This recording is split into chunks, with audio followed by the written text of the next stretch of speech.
Well, it is the second week of playoffs with coverage brought to you by Alienware. I'm joined right now by Inspired from Evil Geniuses to talk about their match against FlyQuest, where they've just won, headed in next week to face off against Cloud9. This is our first ever interview in person, Inspired. Congratulations on the big win today. Did the match go the way you expected it to go? No, I expected a 3-0, but we dropped the game, so I was still even after we lost game 2, I was still very confident that we will win. But yeah, I expected 3-0. What went wrong in game two? Because I think that was the one where we saw them steal 4 out of 5 of your champions from the previous draft. Yeah, I think our draft was not so optimal and we fall behind because of it, but enemy team was too bad to finish, so we kind of came back and made the game very even and then almost won it. Yes. I was like one auto attack away from killing the Nexus. It's actually first time happened to me in competitive career that is that close to the win, so yeah, that was pretty fun actually. So yesterday I interviewed Max Waldo from Cloud9, who said they think internally that you guys are better than 100 Thieves. That it goes, not with C9 in the mix, that it's like TL, EG, then 100 Thieves. So do you think that you guys are better than 100 Thieves? Yeah, I think that we are the best team, so yeah, we are better than 100 Thieves. The best team in the whole league right now? Yeah, I think so. Okay. So then what went wrong when you guys lost? I think everyone knew what went wrong in Game 5 against TL. Yeah, our draft was very not optimal, but execution was also not too good. I think, okay, Game 1 we gave them complete free win, was completely unwinnable with the draft. And Game 3 we just threw away.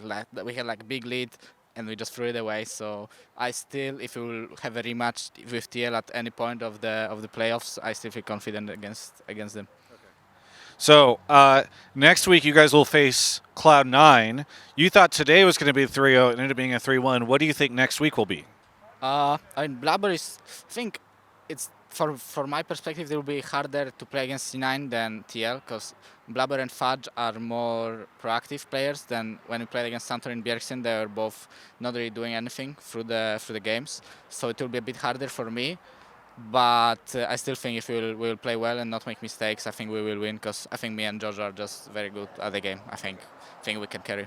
So there's been some conversation about during the regular season, a lot of people were like, this doesn't feel like the Inspired that we know from LEC. Like, he's not playing up to that standard. Now in playoffs, it feels like you've really been turning it on, and people have been giving you a lot of applause for your performance in the past couple weeks.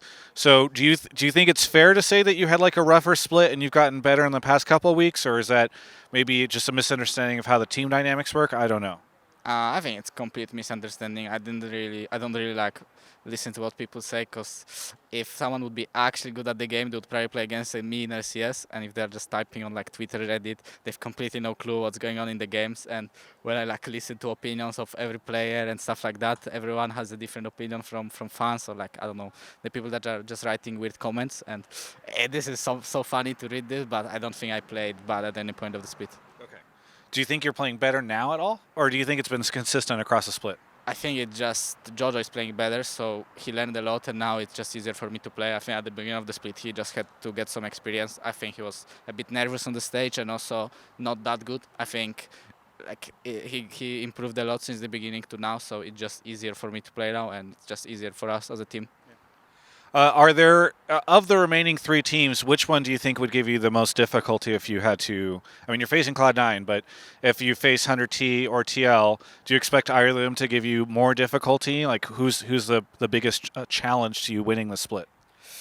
I mean, both 100 Thieves and C9 are good teams because they're very aggressive, and TL is good at not making mistakes and just scaling. So TL is a different team than the other two. So hard to say. I mean, I can see us stomping teams like 100 Thieves or Cloud9, but I can see them stomp us as well because they're very aggressive. They know how to punish mistakes and stuff like that. So I guess if I have to choose out of 3, it's a bit more scary to play 100 Thieves or C9 than TL. But I don't know. I don't really have preference, to be honest, which one would be easier. Whatever's going to happen is going to happen. Yeah. All right. Other than that, is there anything that's been going on behind the scenes with Evil Geniuses that has allowed you guys to really get impressive in the past couple of weeks? I don't know if there's anything where you're like, oh, we fixed the drafts, or you mentioned JoJo getting better. Anything behind the scenes that people don't know about that has really allowed EG to step up in the past couple of weeks? I mean, it's a lot. As I said before, Jojo, I think he like learned so much how to play team fights, how to play like learning phase to help his team more, how to play well with tempo and his resets. So he was not really clueless, but he was kind of bad at the beginning of the split with that stuff. He was only good mechanically, but now he's like pretty good at everything. So I feel like if we just don't choke and play like we do in scrims, we can win against any team. And I guess that's the biggest change.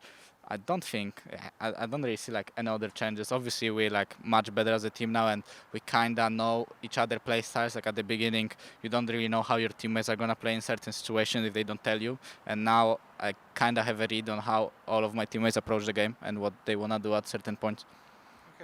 So you guys are just vibing as a team, it sounds like. Yeah. That's awesome. All right. Well, is there anything that you want to say to any of the fans out there?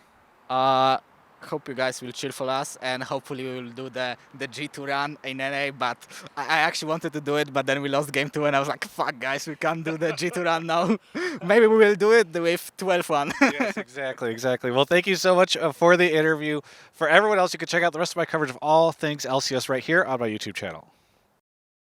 Guys, I've got to start traveling soon. LCS Finals is in Houston, which is awesome, but guess what? That stuff is so expensive. I will admit it is very pricey to do all this travel, bring somebody with me, multiple hotel rooms, etc., etc.